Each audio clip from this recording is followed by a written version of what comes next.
coucou tout le monde. Je me lance dans ma description de moi-même. Je suis Mogadar, j'ai 36 ans au mois de juin et je suis dans la vie professeur de français. Ce qui ne m'empêche pas de faire un tas de coquilles quand j'écris. Il y en a qui me connaissent pour ça. J'ai une petite fille, j'ai un chat qui est en train de me tourner autour, j'ai un mari, voilà, et voilà, je suis très heureuse. Donc j'habite dans la région bordelaise, je suis antillaise d'origine, et voilà. Et je suis très contente en tout cas de pouvoir voilà, échanger avec vous.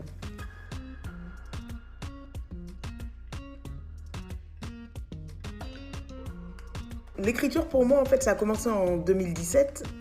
Ça avait commencé avant puisque j'ai toujours écrit. Même quand j'étais très très jeune, j'écrivais déjà pour ma petite sœur qui adorait les petites histoires. Ma petite sœur qui est devenue ma bêta lectrice maintenant, hein, aujourd'hui. Et du coup, maintenant ça représente, au-delà d'un passe-temps, c'est une passion, vraiment. Et qui prend beaucoup de place, je le dis, hein, c'est pas toujours facile, mais qui prend énormément de place et je peux pas faire autrement. Je peux pas faire autrement que d'écrire. Voilà, écrire, écrire, écrire. Et ça a donné lieu, alors je vais vous donner déjà le palmarès.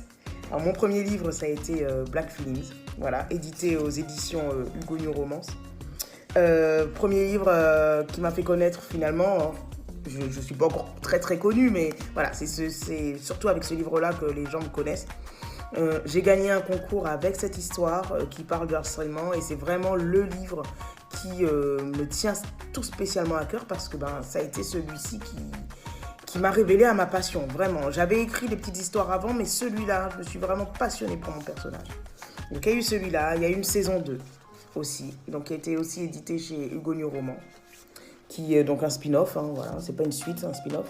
Il y a une saison 3, mais je suis en train de l'écrire et je sais pas, je pense que Hugo ne me suivra pas, donc je pense que je vais l'auto-éditer, donc à voir peut-être cette année.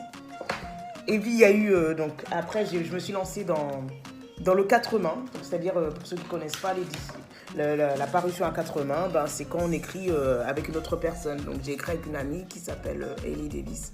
Donc j'ai écrit Blind sur un sujet aussi qui est assez brûlant. Moi, c'est toujours les sujets. De toute façon, moi, quand j'écris, il faut que le sujet soit très, très. Je ne souhaite jamais un sujet bateau. C'est-à-dire que je veux vraiment quelque chose qui, pour moi, n'a jamais été abordé jusqu'alors. Donc là, c'est l'embrigadement religieux. C'est l'embrigadement religieux sur fond de romance. Après, il y a eu Heurt, qui est une saison 2. Ça, c'est sur fond de violence conjugale. Voilà, donc Heurt. Donc ça, mais ça a déjà fait 4. Après, je me suis relancée toute seule et toute seule, j'ai fait T'as qu'à maigrir, qui est sorti au mois de juillet ou août, qui est sorti en août 2020. Et franchement, celui-là, ça a été une grande aventure. C'est le livre qui m'a reboosté, qui m'a remis sur pied, qui m'a vraiment donné envie de continuer là-dedans. Parce que j'étais quand même un peu fragilisée. Après les 4 livres, bon, il y en a qui avaient globalement pas trop bien marché. Et du coup, là, T'as qu'à maigrir m'a vraiment remis le pied à l'étrier. Et maintenant, j'ai vraiment envie d'écrire. Et T'as qu'à maigrir, donc il y a une saison 2 qui est parue en septembre, pardon. Donc juillet, septembre. Et la saison 3 qui est parue la semaine dernière, voilà, mercredi dernier. Donc il est paru le mercredi dernier. Donc voilà, c'est la première fois que j'écris une trilogie complète toute seule en auto-édition et c'est une aventure que j'adorerais revivre. Franchement, c'est tout à fait grisant, quoi. Voilà.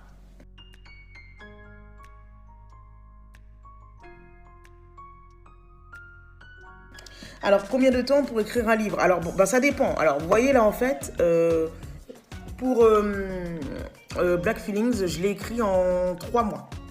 Voilà, 3 mois pile. Après, il y a eu 1 mois et demi de relecture avec l'éditrice de chez Hugo.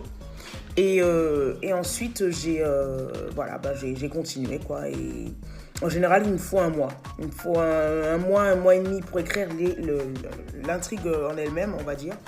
Et après, il faut au moins 1 mois et demi, pareil, pour relire. Et en général, voilà, 3 mois, je peux écrire un livre en 3 mois.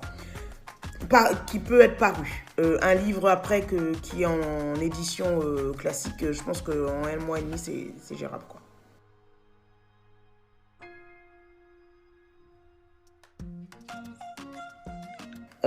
Conseil pour se lancer dans l'écriture. Alors, toute personne qui veut se lancer dans l'écriture, franchement, si j'ai un conseil à donner, c'est de se lancer.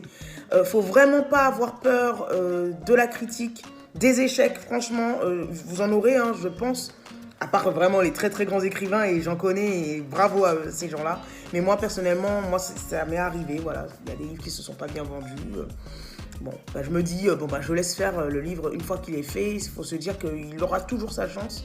Alors, même si c'est pas aujourd'hui, même si c'est pas demain, je sais pas, ça peut être dans 10 ans, dans 20 ans, dans 40 ans, quand je serai morte un jour peut-être, hein, et voilà. Donc moi je me dis, voilà, le livre n'est jamais quelque chose qui obtient forcément un succès dès la parution. Il faut vraiment laisser le temps au livre de trouver son public. Donc moi ce que je me dis, j'en ai 7 aujourd'hui et j'espère que tous un jour vont trouver leur public, vraiment. Donc lancez-vous et n'ayez pas peur en tout cas de décevoir, faites-vous plaisir. Et ça peut marcher, hein, en fait. Hein. Vraiment, moi je sais qu'avec Black Wings, c'est vraiment ce que je me suis dit et finalement ça a bien fonctionné.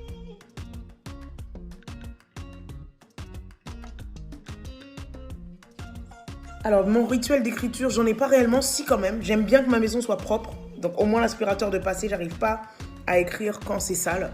Je suis désolée, hein, mais c'est comme ça. Moi, je suis pas maniaque du tout, mais au moins l'aspirateur. C'est-à-dire que si s'il y a de la poussière par terre, je peux pas. Voilà. Ensuite, il faut que je m'asseye à ma table. L'ordinateur, je le mets jamais sur mon canapé. En fait, je suis assise à ma table. Donc, l'ordinateur, il est voilà, sur ma table. Je peux allumer la télé, ça me dérange pas. Je peux avoir des gens autour de moi, ça me dérange pas. Mais il me faut voilà, un petit thé, une petite tisane, et ça ira. Voilà, et voilà mon rituel. Ça peut être après n'importe quel moment, du jour, de la nuit, ça dépend.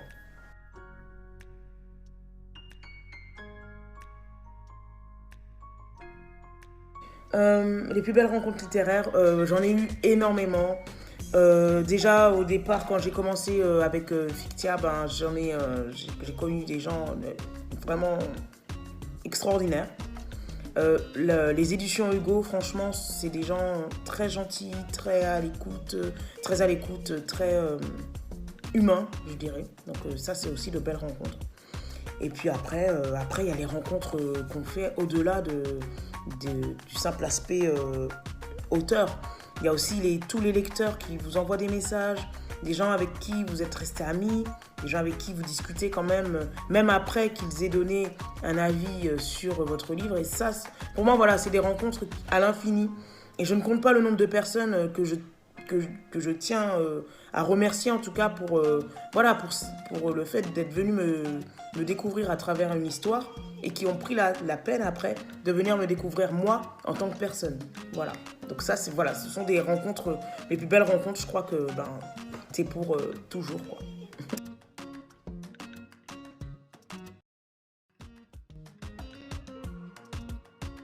Et voilà, merci beaucoup. Et puis j'espère vous rencontrer dans mes histoires. J'espère que ça vous a donné envie de lire, de me lire, d'écrire aussi. Et surtout, voilà, ne lâchez rien. Lisez, écrivez et profitez de la vie. Au revoir.